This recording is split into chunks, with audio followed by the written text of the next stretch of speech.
அனைவருக்கும் வணக்கம். எல்லாரும் நல்லா இருக்கீங்களா? இன்னைக்கு நம்ம பார்க்க போகிறது ரன்வீர் சிங் நடிப்பில் வெளிவந்திருக்கும் தூரந்தர் 2 படத்தை பற்றி பார்க்க போகிறோம். அதுக்கு முன்னாடி என்னுடைய சேனலை இது வரைக்கும் சப்ஸ்கிரைப் பண்ணாதவங்க சப்ஸ்கிரைப் பண்ணுங்கள், லைக் கமெண்ட் ஷேர் பண்ணுங்கள். வாங்க இந்த படத்தினுடைய கதை என்னான்ட்டு பார்ப்போம்.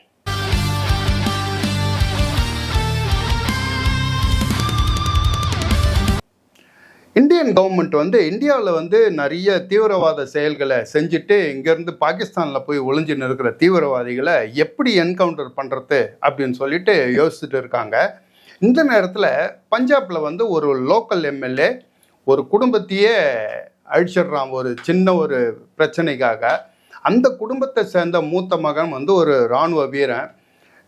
இந்த குடும்பமே நம்மளுடைய குடும்பத்தையும் அந்த லோக்கல் எம்எல்ஏ இது மாதிரி ஆக்கிட்டானு அப்படின்னு சொல்லிட்டு இவன் அந்த எம்எல்ஏனுடைய எல்லா ஆம்பளைங்களையும் துண்டு துண்டாக வெட்டி எறிகிறான்.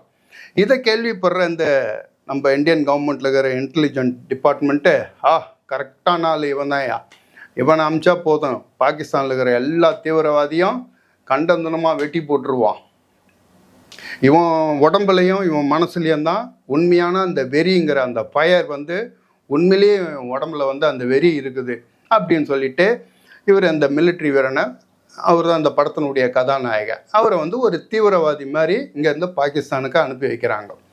இப்போ பாகிஸ்தானுக்கு போகிற படத்தினுடைய கதாநாயகன் அங்கே இருக்கிற தீவிரவாதிகளெல்லாம் எப்படி வேட்டையாடினாரு அப்படின்றது தான் அந்த படத்தினுடைய கதை. ஒரு பக்கம் தீவிரவாதியாகவும் இன்னொரு பக்கம் இந்திய கவர்மெண்ட்டுக்கு உளவு சொல்கிற இந்தியன் ஏஜெண்ட்டாகவும் ஒரு டபுள் ஏஜெண்ட்டு கேரக்டரை ரன்வீர் சிங் கேரக்டரை எடுத்து நடிச்சிருக்காரு.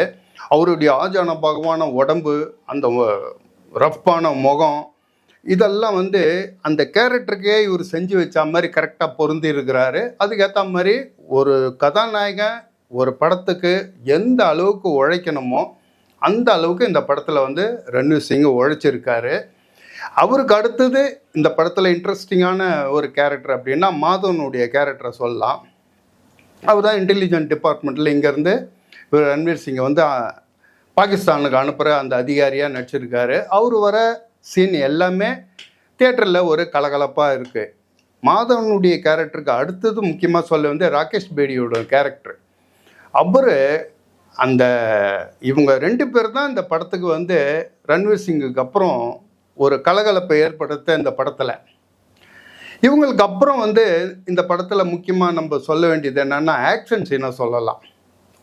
ஒரு சீனும் அந்த ஆக்ஷன் சீனெல்லாம் சூப்பராகவே எடுத்துருக்குறாங்க. முக்கியமாக அந்த கிளைமேக்ஸ் சீனில் ஆக்ஷன் சீன்லாம் நல்லாவே இருக்குது. இவ்வளோ இருந்தும் கூட இந்த படத்தினுடைய வில்லனை இவங்க அந்த அளவுக்கு பெருசாக படத்தில் வில்லன்க இல்லை மாதிரி தான் தெரியுது. எத்தனைக்கும் சஞ்சய் தத் இருக்காரு, அர்ஜுன் ராம்பால் இருக்காரு, இவ்வளோ வில்லன்கள் இருந்தும் வில்லனுடைய கேரக்டர்லாம் நமக்கு அந்த அளவுக்கு மனசில் பதிகிற மாதிரி அவங்களோட ஆக்ஷனோ இதுவோ ஒன்றும் சரி கிடையாது. ஏன்னு கேட்டிங்கன்னா கதாநாயகன் முதல்லேருந்து லாஸ்ட் வரைக்கும் அடி அடி அடின்னு ஒவ்வொருத்தனையும் அடிச்சு சாவடிச்சுக்கிட்டு போயிட்டே இருக்கிறார். ஒரே வெட்டு தான் குத்து தான். ஆனால் அவ்வளோ வில்லன்களும் இதுக்கு ஒரு எதிர்ப்பு காட்டி ஏதாவது ஒரு சீனில் ஒரு இடத்துலையாவது அவங்க ஜெயிக்கிற மாதிரி அந்த மாதிரி ஐடியாவே திரைக்கதையில் இல்லை.